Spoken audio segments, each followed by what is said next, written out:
We've now seen how there have been shifts in cultural reactions to same-sex sex over time in Europe and subsequently the United States. Early in Christian history, same-sex relationships were approved. Then by the Renaissance, it was permitted, at least for the propertied classes.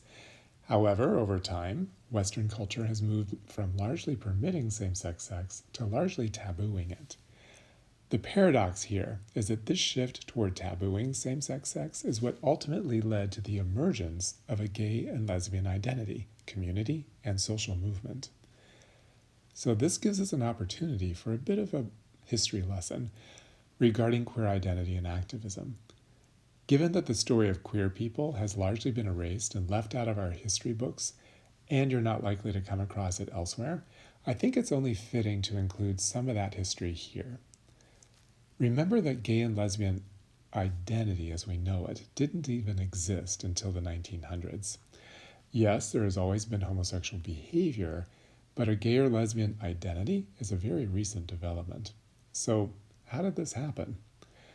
Ironically, it was the weakening of the influence of Christianity during the 18th and 19th centuries that led to this. This time period was the Enlightenment. Remember that during the Renaissance, same-sex sex was permissible within the Christian world. What happened in private was private, but with the weakening of religion in European society came a greater condemnation of what had previously been seen as private sexual behavior. Just watching the news tells us that sexual behavior is anything but private anymore. So during the Enlightenment, science, medicine, and law began to take precedence over religion. A whole host of sexual behaviors, not just homosexuality, but also children's masturbation and women's use of sexual favors for personal gain, behaviors that had been permitted were increasingly regulated, not by the church, but by the legal and medical institutions of the day. So let's take a quick look at these three institutions. In terms of law, for example, in England and all of its colonies, including places like the United States, India, and South Africa, any sex, including heterosexual sex, that was not specifically for procreation was labeled sodomy within the legal code, and this was true all the way until the late 19th century. It was only in the summer of 2003 that the U.S. Supreme Court struck down state anti-sodomy laws in this country. And it wasn't until 2018 that they were struck down in India.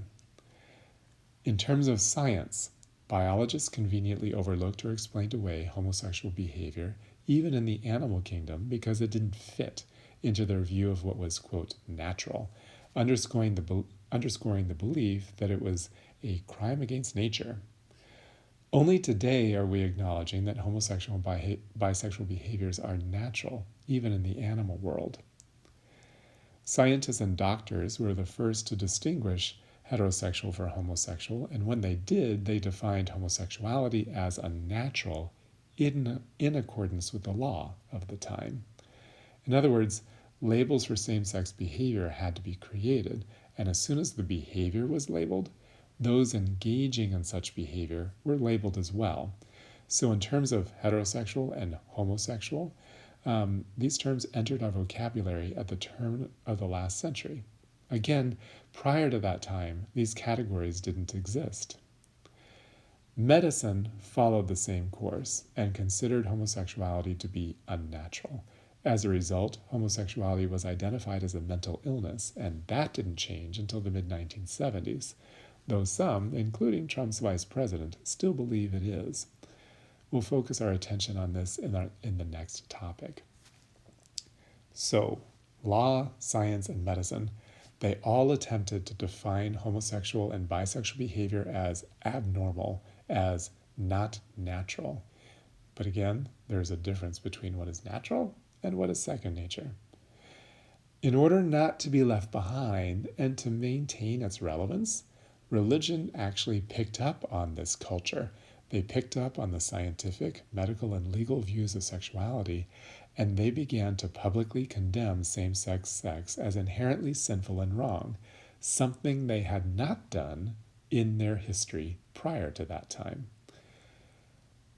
The paradox here is that this increasing oppression by the state and then by religion set the stage for the emergence of a gay or lesbian or bisexual identity. The more people labeled this behavior, the more those who were labeled had a self-awareness of their sexual identity. In other words, homosexuality was no longer just a behavior. Now it was something to be homosexual. And the more self-aware they were, the more sexuality became a part of their identity, and the more they made connections with one another and set up communities and subcultures. This is why many gay and lesbian people identify themselves as belonging to something similar to an ethnic group. It's not quite the same as an ethnic group because you're not born and raised in it, but it bears a striking similarity with an ethnic group.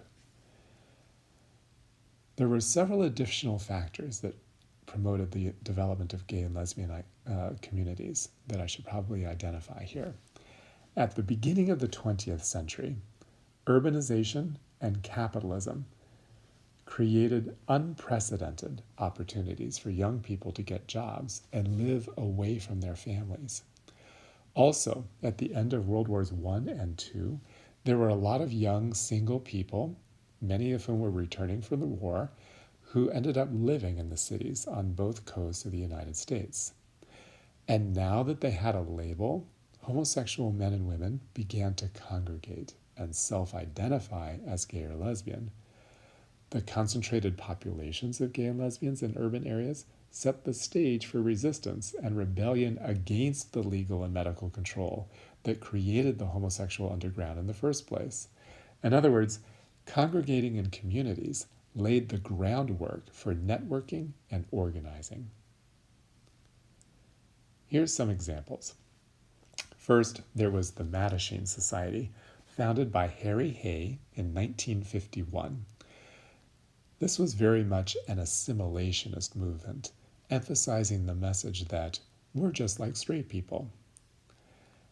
This was followed by the Daughters of Bilitis in 1955, which founded a journal titled The Ladder. This organization was largely educational. Then there were the Compton Cafeteria Riot of 1966 and the Stonewall Riots that occurred in June of 1969. This marked a radical departure from the assimilationism of the past, and it also expanded who was included in the movement to incorporate much more diversity. The Stonewall Riots lasted 3 days, and they ultimately radicalized the movement. The first pride marches and parades began at the end of the 1960s and the early 1970s, and they commemorated that riot. And since that time, much of the activism moved into the realm of law, science, and medicine, challenging the major institutions that stigmatize queer populations to begin with, and we're still seeing that unfold today. What this brief history reveals is an interesting paradox. Increasing oppression by the state, by science, and by religion created gay, lesbian, and later queer identity, queer community, and the many forms of queer civil rights activism. The point of all of this review of history is to demonstrate that the way we understand sexuality fluctuates over time and from one culture to another, which again indicates that sexual orientation is a socially constructed phenomenon. The same sexual act can mean very different things to different people at different times. It all depends on how society defines it, what kind of meaning we give to this behavior. In other words, our identities and bodies and what we do with them are not just a matter of personal prerogative. They are also at the disposal of community interests. Using the terminology of phenomenology, this is our objective reality. Society is acting back on us. We can ask, in whose interest is it that sexuality is defined this way? And we can ask the same question for gender. Both gender and sexuality are created by people coming together to form a society. The lines between genders The lines between sexualities and their relative acceptance are important only so long as we collectively agree that they are.